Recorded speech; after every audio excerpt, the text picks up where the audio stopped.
Limfoma adalah tumor lemak dan bersifat jinak, dan benjolan limfoma ini terdiri dari sel kanker.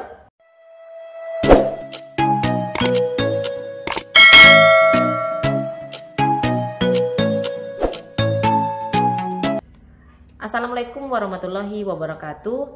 Lipoma dan limfoma, dua kata yang kalau salah pengucapannya sepertinya sama saja. Namun keduanya jelas saja jauh berbeda. Walaupun sama-sama terdapat benjolan, tapi lipoma dan limfoma tidaklah sama. Apa itu lipoma dan limfoma? Apakah gejalanya sama? Dan bagaimana cara penanganannya? Jika kamu memiliki benjolan yang berada di bawah kulit, kamu mungkin tidak yakin tentang penyebabnya. Mungkinkah ini pertumbuhan dari kista, pembekakan kelenjar getah bening, atau karena reaksi alergi? Apa itu sebenarnya lipoma dan juga limfoma? Tentu ke dokter ahlilah orang yang paling tepat untuk bertanya. Tetapi memahami perbedaan antara benjolan lipoma dan limfoma mungkin sangat dapat membantu. Jika diperiksa pada permukaan kulit, pertumbuhan lipoma dan limfoma bisa tampak sama. Keduanya tampak seperti pertumbuhan yang tidak biasa, terkadang dikenal sebagai lesi di area yang terkena. Namun keduanya memiliki beberapa perbedaan utama, yakni penyebab dan juga bagaimana cara penanganannya. Lipoma adalah tumor lemak atau benjolan di bawah kulit.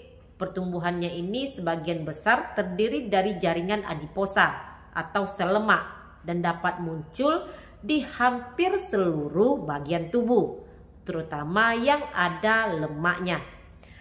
Lipoma dapat muncul pada kondisi seperti liposarkoma, yaitu kanker sel lemak.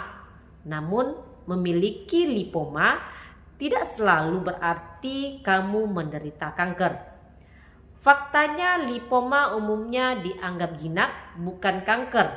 Sebagian kasus malah tidak memerlukan penanganan medis, kecuali pertumbuhan lipoma ini sudah sangat mengganggu, baik itu mengganggu aktivitas atau mengganggu pada sisi estetika. Limfoma juga bisa bermanifestasi dengan benjolan di bawah permukaan kulit. Berbeda dengan lipoma, benjolan ini timbul akibat terjadinya pembekakan pada kelenjar getah bening.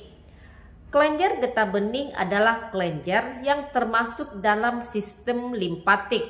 Benjolan ini seringkali membesar saat seseorang terkena infeksi seperti batuk atau pilek. Kamu mungkin merasakan ada benjolan di bagian belakang atau di bawah telinga. Kelenjar getah bening juga bisa membengkak akibat limfoma, menghasilkan benjolan bulat dan juga kenyal di bawah kulit. Dari sini kalian bisa ambil sedikit perbedaan di mana lipoma adalah tumor lemak dan bersifat jinak, dan benjolan limfoma ini terdiri dari sel kanker dan tentunya bersifat ganas.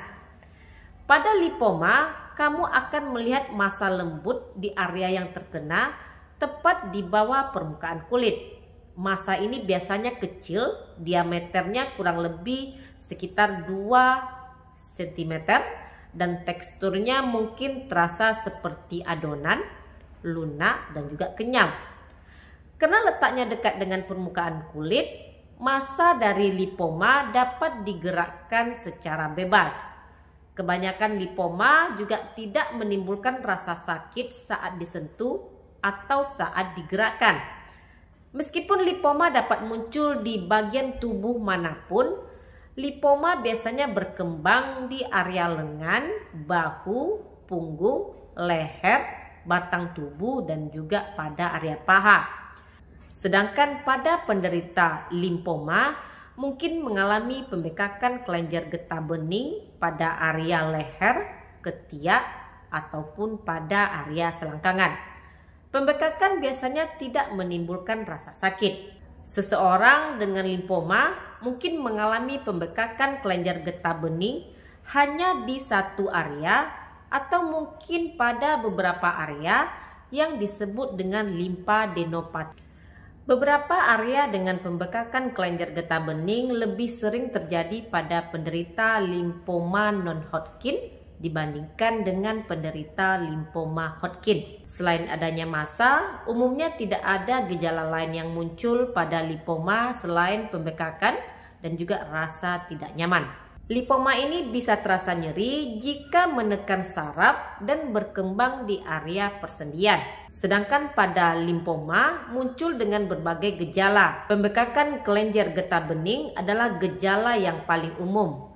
Dan tanda serta gejala lainnya dapat berupa demam, berkeringat di malam hari, kelelahan, penurunan berat badan, kehilangan selera makan, dan gejala yang kamu alami ini tergantung pada jenis limfoma yang kamu derita.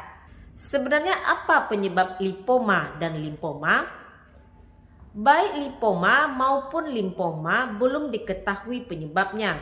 Dipercaya bahwa faktor genetik mungkin berperan dalam kemungkinan seseorang terkena limfoma. Hal yang sama juga berlaku pada limfoma.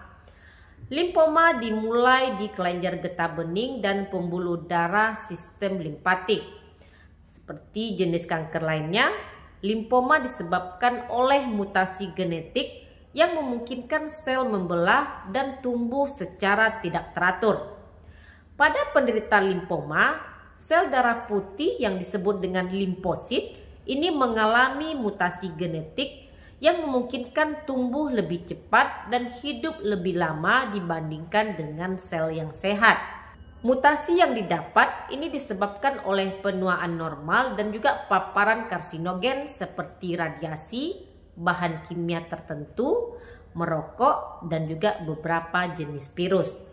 Mutasi yang diwariskan yang lebih jarang terjadi ini diturunkan dari orang tua ke anak-anak dan terdapat dalam DNA semua sel saat dilahirkan. Ada dua jenis limfoma, limfoma Hodgkin dan limfoma non-Hodgkin. Mutasi yang didapat dan faktor keturunan ini diyakini meningkatkan risiko berkembangnya limfoma Hodgkin dan limfoma non-Hodgkin. Masih belum jelas mengapa beberapa orang dapat menderita limfoma sementara yang lainnya tidak. Lantas apa penyebab dari benjolan limfoma? Benjolan yang terlihat pada limfoma terjadi ketika sel kanker menumpuk di kelenjar getah bening sehingga menyebabkan terjadinya pembekakan. Ketika limfoma seseorang aktif, tubuhnya akan memproduksi lebih banyak sel kanker. Produksi sel ini menyebabkan kelenjar getah bening menjadi membesar. Pada saat limfoma kurang aktif, beberapa sel kanker akan mati sehingga menyebabkan kelenjar getah beningnya akan menyusut.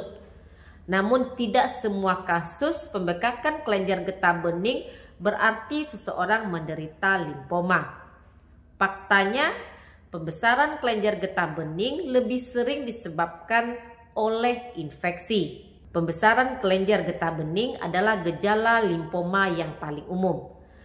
Jika kamu melihat adanya benjolan baru di bawah kulit, dokter akan memulai proses diagnosis dengan melakukan pemeriksaan fisik. Dokter mungkin akan meminta kamu menjalani serangkaian tes.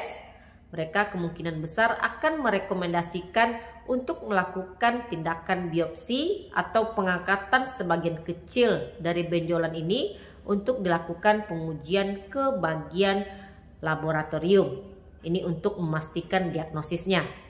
Setelah dokter menentukan penyebab dari gejala, mereka akan bekerja sama untuk menghasilkan rencana perawatan yang tepat. Pada kasus limfoma, ini yang secara umum, limfoma tidak memerlukan pengobatan kecuali jika limfoma menghalangi gerakan yang tentunya kamu lakukan sehari-hari dan membuat kamu minder dengan penampilan limfoma tersebut. Perawatan untuk limfoma mungkin termasuk suntikan ataupun pembedahan. Bagaimana dengan limfoma?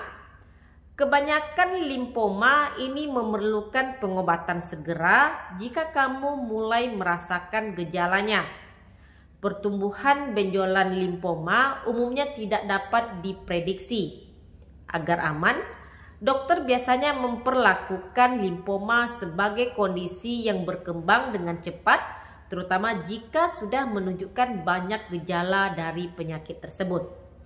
Pengobatan seperti kemoterapi, terapi radiasi, transplantasi sumsum tulang ini bisa dilakukan. Terima kasih sudah menonton video saya kali ini. Semoga sedikit membantu teman-teman semua. Jangan lupa untuk di like, komen, dan di subscribe. Dukung channel ini agar lebih berkembang. Jumpa lagi dengan saya Devi Febriani, perawat kamar bedah. Stay healthy. Assalamualaikum.